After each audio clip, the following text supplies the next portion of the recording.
Assalamualaikum warahmatullahi wabarakatuh. Hai semuanya, perkenalkan nama saya Adina Kamila Taufik.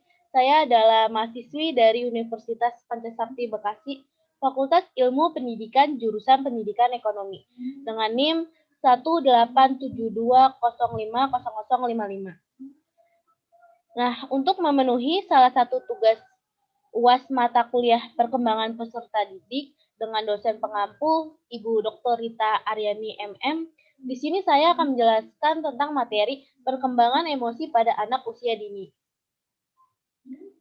Yang pertama ada pengertian emosi itu sendiri dalam Kamus Besar Bahasa Indonesia di tahun 2003-298 disebutkan bahwa yang dimaksud dengan emosi adalah luapan perasaan yang berkembang dan surut dalam waktu singkat atau keadaan dan reaksi psikologis dan fisiologis seperti kegembiraan, kesedihan, keharuan, dan kecintaan.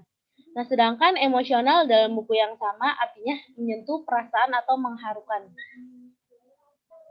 Nah, selanjutnya ada pengertian emosional.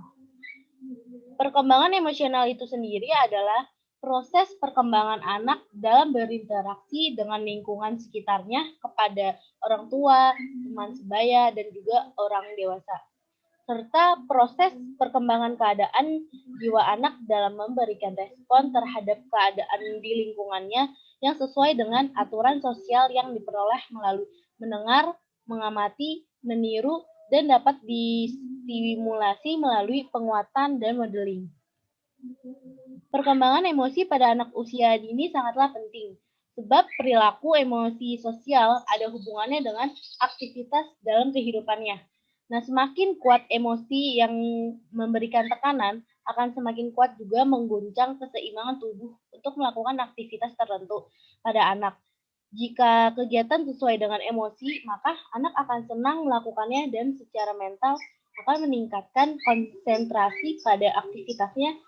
Kalau secara psikologis akan positif memberikan sumbangan pada peningkatan motivasi dan juga minat pada pembelajaran yang ditekuninya pada anak usia dini. Nah, selanjutnya ada perkembangan emosi pada anak. Pada usia anak 1-3 tahun, perkembangan emosi anak biasanya cukup dinamis dan juga belum stabil.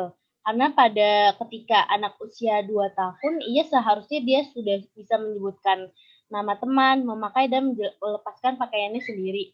Selain itu juga usia 2 tahun adalah masa-masa ketika anak mulai belajar untuk mandiri, melakukan banyak hal sendiri yang berhubungan dengan perkembangan emosionalnya.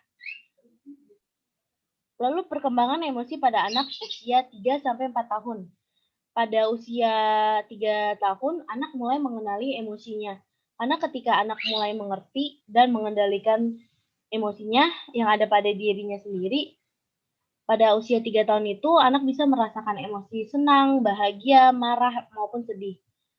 Nah, perkembangan pada anak usia 4-5 tahun, di sini anak sudah lebih mengenal dan dapat mengendalikan emosinya sendiri. Bahkan pada usia 4 tahun, ia juga sudah mampu menenangkan teman sedang bersedih dan juga bisa merasakan yang dirasakan temannya. Dia lebih peka terhadap lingkungan di sekitarnya. Namun bukan berarti ia bisa kooperatif.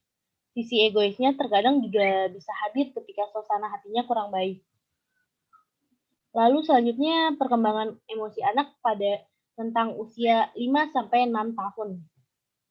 Nah, pada usia ini, anak mulai mempelajari kaidah dan aturan yang berlaku. Di sini anak dapat mempelajari konsep keadilan dan juga rahasia. Anak juga mulai mampu menjaga rahasia. Di usia ini adalah keterampilan yang menuntut kemampuan untuk menyembunyikan informasi-informasi secara rahasia. Perkembangan emosi pada anak menurut Walton pada tahun 2005, ia menyebutkan bahwa anak memiliki kebutuhan emosional itu sendiri. Contohnya kebutuhan emosional itu adalah dia merasa dicintai, dihargai, merasa aman, dan juga merasa kompeten. Selanjutnya ada jenis-jenis emosi pada anak usia dini. Pada anak usia dini, cenderung anak merasakan takut, marah, senang, rasa ingin tahu, dan juga cemburu, dan juga anak bisa merasakan rasa penyayang. Nah, selanjutnya kita sebagai orang tua kita juga harus tahu caranya untuk mengendalikan emosional pada anak. Nah, ada beberapa cara agar kita bisa mengendalikan emosi pada anak. Yang pertama itu mengetahui dulu penyebab kenapa anak kita tuh merasakan emosionalnya. Tanya dulu penyebabnya. Lalu yang kedua itu mengendalikan perhatiannya. Buatlah kita mengalihkan perhatian anak agar anak tidak merasakan emosional yang terlalu berlebih. Cara yang ketiga dengan bersikap tenang. Dengan bersikap tenang dapat membantu anak merasakan ketenangan. Dan lalu yang keempat itu memberikan perhatian dan juga pelukan. Cara yang terakhir untuk mengendalikan emosi pada anak, setelah itu biarkanlah anak tenang dahulu, baru kita bisa mengendalikan emosinya.